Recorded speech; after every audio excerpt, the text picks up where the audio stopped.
Me enlazo totalmente en vivo hasta el ITEI, aquí en Jalisco, con su titular, Olga Navarro Benavides. Ella pues está en estos momentos a punto de presidir una de las sesiones ordinarias que se tienen en su calendario. Olga, ¿cómo estás? Muy buenas tardes, me da mucho gusto saludarte. Hola, ¿cómo estás, Ramiro? El gusto es mío. También saludo con muchísimo gusto a todos los que sintonizan Noti13. Muchísimas gracias por la invitación. Olga, comienzan las administraciones municipales y la gran pregunta es, ¿qué tanto cerró el último trienio el tema de los presidentes municipales, presidentas municipales, en esto que es una obligación, la transparencia, para después entrar a algo que es sumamente importante, la defensa de estos organismos? Claro, te puedo platicar, Ramiro, así en unos breves minutos, porque como bien comentas, tenemos sesión extraordinaria a distancia, mis compañeros comisionados y yo, y la verdad es que ha sido muy variable. Hay ayuntamientos que han permanecido siendo opacos, por así mencionarlo, y otros que han dado pues unos giros inesperados a favor de la transparencia, como es el caso, por ejemplo, de Puerto Vallarta. Te puedo dar cifras, en 2023 Puerto Vallarta estaba a la cabeza como el municipio pues más opaco, el que más recursos de revisión tenía. Llegaron a juntar 721 medios de impugnación aquí en la institución, y para este año ha bajado considerablemente la cantidad de quejas ciudadanas que han tenido hacia este municipio, porque la realidad es que han mejorado considerablemente la calidad de sus respuestas y la atención precisamente al público. Por el contrario, otros ayuntamientos sí se han mantenido pues en este esquema, diría yo, de opacidad o de darle poca importancia a la transparencia y principalmente al derecho que tienen las personas para acceder a la información. Y un caso concreto sería, por ejemplo, Zapotlán el Grande, que ahorita en 2024 encabeza la lista de municipios más opacos, tiene 518 recursos de revisión, por ejemplo, aquí en la institución, y también Aguadulco de Mercado, tanto el año pasado como este año, pues no ha logrado quitarse esos vicios que conocemos que tiene en torno a cómo es que está contestando a las solicitantes y a los solicitantes, y que pues obviamente va en detrimento de ellos mismos y de su gestión. También tenemos el caso de Zapopan y Guadalajara, que nos interesa mucho por ser precisamente pues municipios muy grandes, capital Guadalajara de aquí de nuestro hermoso Jalisco, y que se han mantenido estables, por así decirlo, en cuanto a los números. Ellos tienen, por ejemplo, un promedio por año de 230, 250 quejas ciudadanas contra pues una cantidad infinita de solicitudes de información que les llegan día a día. Zapopan y Guadalajara podemos decir que han mantenido pues un equilibrio en cuanto a lo que les llega como petición ciudadana, y finalmente lo que nosotros como instituto les ordenamos que entreguen. Entonces, y para cerrar un poquito esta respuesta, Ramiro, creo que ha sido bastante variable. Como te digo, se ha visto mucho la voluntad de los presidentes municipales, quienes han detonado cambios favorables en administraciones, con el caso de Puerto Vallarta, pero en el caso contrario hay otros presidentes municipales o incluso titulares de unidades de transparencia que no lograron comprometerse al 100% con estas materias. ¿Por qué es importante defender organismos de transparencia? Estos que pues se busca desaparecer, al menos en el sexenio pasado, está sobre la mesa y en un tema de discusión camaral entre la Cámara de Diputados y Senadores. Y hay una de las preguntas que la gente dice es que ¿para qué sirven? Porque finalmente ustedes tienen la facultad de cobrar multas. ¿Hacia dónde se va ese dinero? Claro.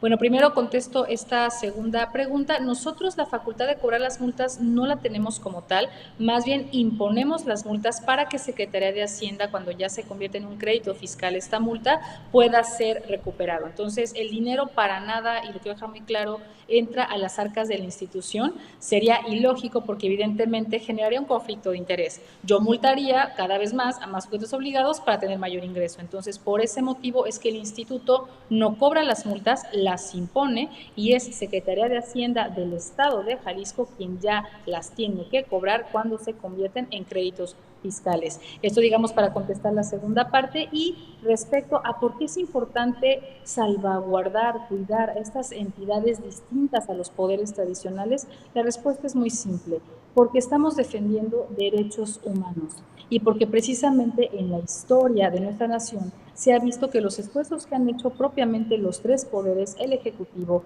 el legislativo y el judicial, no ha sido suficiente para que las personas tengan acceso, por ejemplo, a la información.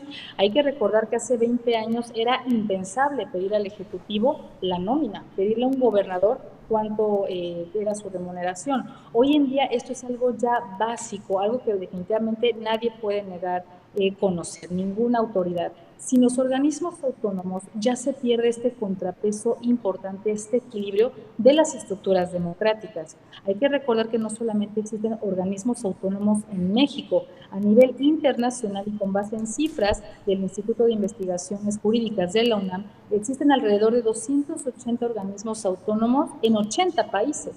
¿Por qué? Por lo mismo, porque se erigen como estos contrapesos ciudadanos, porque hay que recordar que quienes estamos en estos organismos autónomos no respondemos a ningún poder, no respondemos a ningún partido político, y eso es lo que nos da la imparcialidad, la objetividad y por supuesto la especialización necesaria para poder hacer una defensa oportuna de derechos humanos.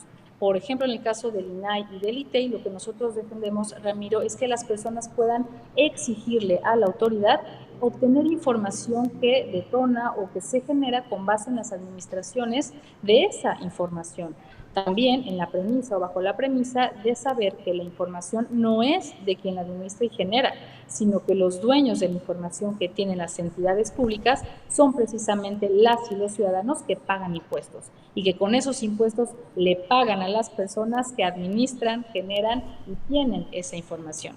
Entonces, sin este tipo de organismos, desafortunadamente se empieza una concentración de poder, un asunto de ser juez y parte, se convierte en las propias autoridades en juez y parte, y esto es gravísimo al momento de determinar si entregan o no la información.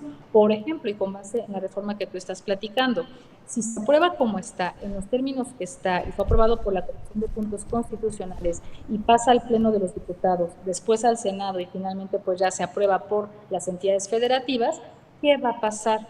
Cada autoridad pública, pongamos el ejemplo de un ayuntamiento, ahorita que estamos hablando de ayuntamientos, a través de su unidad de transparencia, que me imagino seguirá, porque no sabemos cuáles serían las novedades de las leyes generales y las leyes secundarias que habría que emitirse, pensando en que se mantuviera la figura de la UTI, la unidad de transparencia recibe la solicitud, le da trámite, la contesta. Si una persona se queja, hoy en día tiene al ITEI para que el ITEI le exija al ayuntamiento la entrega de la información. Al quitar al ITEI, al quitar esos organismos autónomos, el órgano interno de control de cada sujeto obligado, pensando en que exista, porque a veces por suficiencia presupuestal ni siquiera están bien conformados los órganos internos de control, va a recibir la queja ciudadana y va a determinar si el ayuntamiento contestó bien o contestó mal. El problema es que el órgano interno de control pues depende jerárquicamente del titular de ese sujeto obligado. Entonces se convierte, como te comento, en juez y parte al momento de determinar si aplica o no la respuesta que en su momento se emitió. Y esto, Ramiro, ya lo vimos en los 80s, ya lo vivimos en los 90s, no es algo nuevo. El que las autoridades tengan esa potestad o esa concentración de poder que va a evitar en muy buena medida que las personas tengamos acceso a la información, que los periodistas puedan hacer investigaciones oportunas a partir de esas solicitudes de acceso a la información. ¿Y por qué también es relevante mantener esos organismos? Porque precisamente lo que preguntan las personas no tiene que ver tanto con fuego amigo o fuego político como se considera, sino que preguntan cuestiones vinculadas a la toma de decisiones de día con día. Aquí, por ejemplo, te puedo mostrar cifras. Tenemos que preguntan respecto a vialidad de transporte público, 11.669 solicitudes de información, por ejemplo, en lo que va ya de este año aquí en Jalisco.